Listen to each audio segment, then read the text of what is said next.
Pinagtibay ng Quezon City Police District ang kanilang kahandaan sa pagtugon sa epekto ng Super Typhoon Nando bilang bahagi ng preventive measures.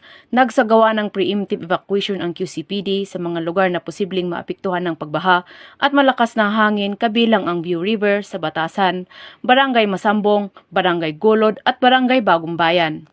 Kasabay nito, nakadeploy ang Search and Rescue Team ng District Mobile Force Battalion sa Quezon City Disaster Risk Reduction and Management Office upang masiguro ang mabilis na koordinasyon at agarang aksyon sa oras ng emergency. Nakahanda rin ang QCPD sa pagpapatupad ng traffic management, medical assistance at rescue operations sa mga pangunahing lansangan at mababang lugar na madalas bahain. Nakaantabay din ang kanilang mobility assets at komunikasyon para sa mabilis na operasyon.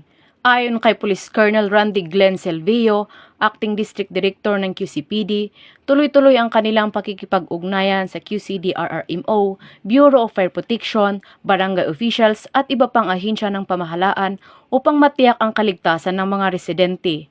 Hinimok ng QCPD ang publiko na makipagtulungan at agad mag-ulat ng anumang insidente o pangangailangan sa pinakamalapit na himpilan ng pulisya o tumawag sa 911 at QC Helpline 122 para sa mabilis na tulong.